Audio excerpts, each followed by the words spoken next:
ایک بندہ کسی بھی تاجر سے گندم لیتا ہے تو وہ موجودہ ریٹ کے حوالے سے اس کو فراہم کرتا ہے، پرچیز کرتا ہے، لیکن کچھ ایسے لوگ ہوتے ہیں کہ جن کی ماہانہ تنخواہ ہوتی ہے، وہ گندم تو ان کو ادھار پر مل جاتی ہے، لیکن وہ ہر ماہ جو ہے نا گندم کے پیسے دیتے ہیں، لیکن ان کو ریٹ زیادہ لگایا جاتا ہے۔ تو کیا اس طریقے سے کرنا جائز ہے کہ جو نقد لے رہا ہے اس کو جو ہے نا موجودہ ریٹ کے مطابق، اور اگر کوئی بھی سفید پوش بندہ ایسا ہے کہ جو ہر مہینے کے حوالے سے کٹاتا رہتا ہے لیکن اس کو ریٹ بڑھا کر لگایا جاتا ہے، اس معاملے میں رہنمائی ارشاد فرما دیجیے۔ جب کسی ٹاسک تک پہنچنا ہو تو ہمیشہ احساس کمتری کو سامنے رکھنے کے بجائے مشکلات حل کیسے ہوں گی اس کو سامنے رکھنا چاہیے۔ اگر آپ صرف یہ سوچ رہے ہیں کہ میرے ساتھ ایسا کیوں ہو رہا ہے، میرے ساتھ ایسا کیوں ہو رہا ہے،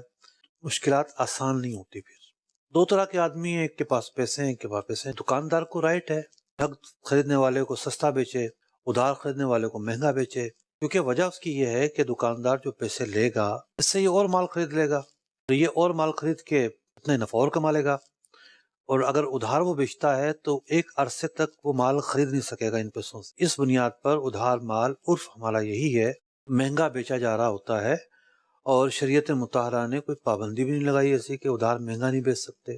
بیچا جا سکتا ہے۔ اس موقع پر امیر غریب اور کم تنخواہ اور زیادہ تنخواہ یہ ساری باتیں اپنی جگہ پر ہیں۔ ہر آدمی کا اپنا ایک دائرہ کار اور اپنے وسائل اور اپنے اسباب ہوتے ہیں، لیکن اتنا دل پہ نہ لیں اس کو، کیونکہ ہوتا یہ ہے کہ میروز بھائی اس موسم میں گندم آری ہوتی ہے تو چھوٹے شہروں میں لوگ سال بھر کی گندم لینا چاہتے ہیں، اور اگر ان کے پاس اتنے پیسے جمع نہیں ہیں، مثال کے طور پر 1 لاکھ روپے کی آئے گی، اتنے پیسے ان کے پاس ہے نہیں، صحیح، تو وہ ایسا ایسا دینا چاہتا ہے۔ ٹھیک ہے، تو عقل مندانہ فیصلہ یہی ہے کہ وہ مہنگی ملتی ہے تو خرید لے، پھر پیسے دیتا رہے، ٹھیک ہے، بعد میں ہو سکتا ہے یہ اور مہنگی ہو جائے، اس سے تو بچت ہو جائے گی، کہ جو فصل موسم میں آ رہی ہوتی ہے وہ پھر بھی سستی ہوتی ہے، موسم آؤٹ ہونے کے بعد پھر جیسا موسم ہو اپ ڈاؤن ریٹ ہو جاتے ہیں۔